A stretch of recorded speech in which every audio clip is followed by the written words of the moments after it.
Shalom dan selamat pagi buat seluruh anak didik Mister. Bagaimana kabarnya di hari ini? Mister berharap semuanya kita dalam keadaan sehat. Bertemu kembali dengan Mister di mata pelajaran pendidikan agama Kristen untuk melanjutkan pembelajaran kita di hari ini ya nak ya. Nah, sebelumnya Mister mau mengingatkan kepada seluruh anak didik Mister, ini adalah pertemuan kita yang terakhir di semester ganjil ya. Oleh karena itu di minggu depan mungkin Mister akan mengirimkan kisi-kisi, dan minggu depannya lagi kita akan melaksanakan ujian.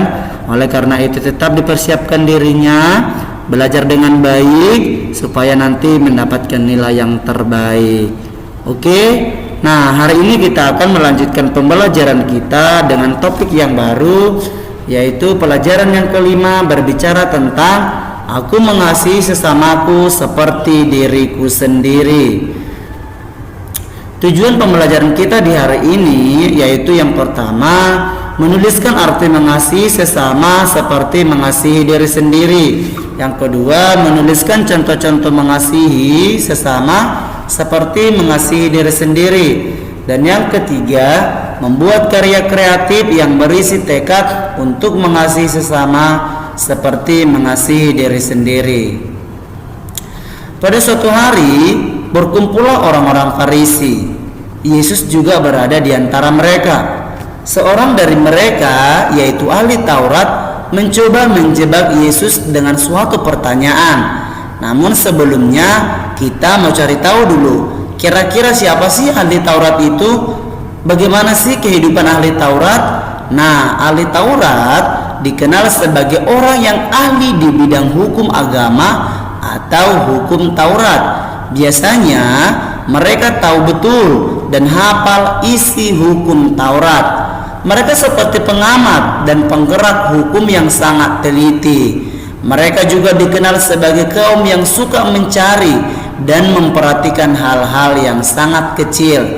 Jadi ahli Taurat ini sepertinya memiliki keahlian. Namun keahlian yang mereka miliki kadangkala tidak mereka pergunakan untuk hal-hal yang baik. Dalam pandangan mereka, Allah mencintai orang yang taat pada hukum. Bertanyalah seseorang ahli Taurat kepada Yesus, "Guru, hukum manakah yang terutama dalam hukum Taurat?" Sementara sebenarnya pertanyaan ini hanya untuk menguji Yesus. Lalu Yesus menatapnya dan menjawab, "Kasihilah Tuhan Allahmu dengan segenap hatimu dan dengan segenap jiwamu dan dengan segenap akal budimu. Itulah hukum yang terutama dan yang pertama.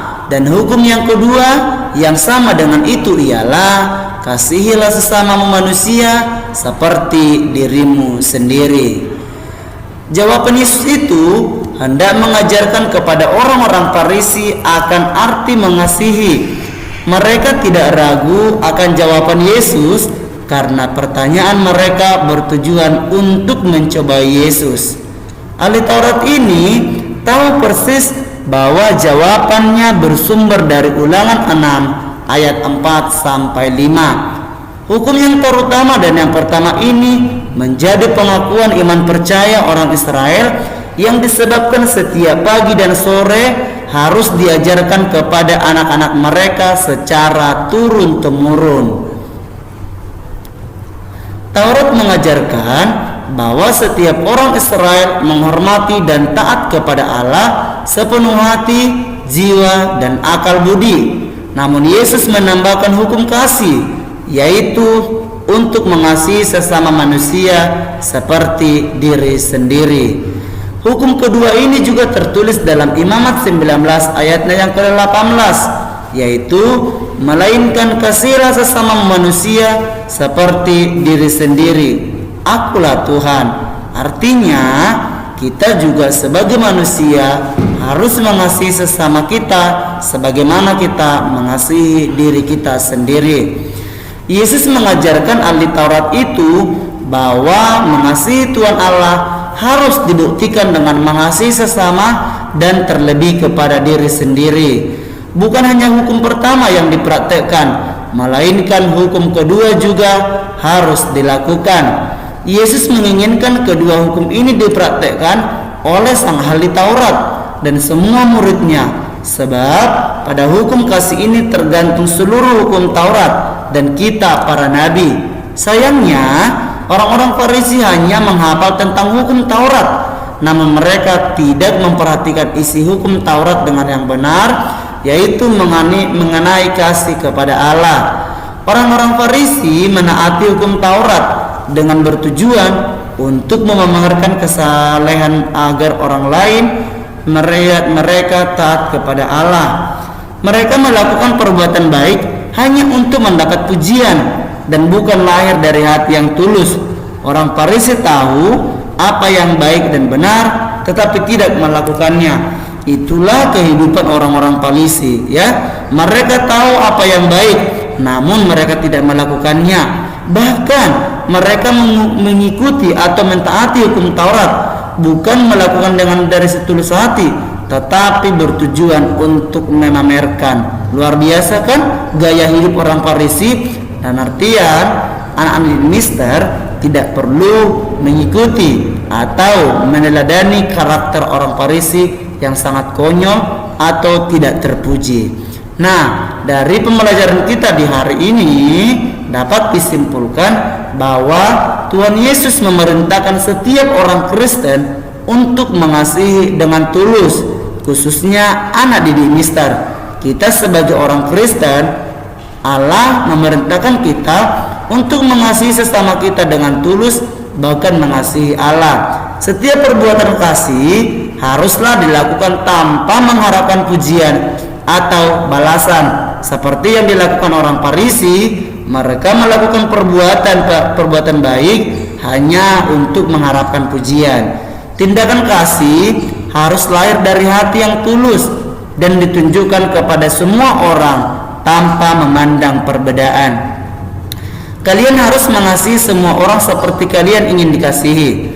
Perlakukanlah orang lain seperti kalian ingin diperlakukan oleh mereka. Artinya, ketika kamu ingin mendapatkan yang terbaik, atau ketika kamu ingin mendapatkan sesuatu dari orang lain, maka terlebih dahulu lakukanlah itu kepada orang lain.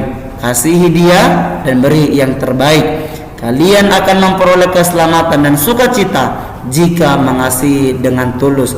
Luar biasa ya, dengan perbuatan baik yang kita lakukan pasti akan mendapatkan imbalannya. Nah, untuk mengetahui sampai di mana batas kemampuan anak didik Mister, dari penjelasan yang sudah Mister jelaskan tadi, Mister mau lihat untuk hasil anak didik Mister. Nah, hari ini tugas anak didik Mister yang pertama itu mengerjakan kegiatan 3 yang ada dalam buku bosmu ya nak ya, yang terdapat dalam halaman 47 nomor 1 sampai nomor 3, dan mengerjakan bagian E yaitu halaman 51 sampai 52, di mana di halaman 51 dan sampai di halaman 52 di sana ada 3 soal pilihan berganda, 3 soal juga bagian uraian. Jadi total tugas kamu di hari ini berjumlah 9. Nah, tetap kamu tulis soalnya. Setelah anak didik Mister mengerjakan tugasnya, silakan kirim kembali kepada Mister dengan tepat waktu. Oleh karena itu tetap dijaga kesehatannya agar kita boleh berjumpa di hari kedepannya. Tetap semangat anak didik Mister. Tuhan Yesus memberkati. Shalom.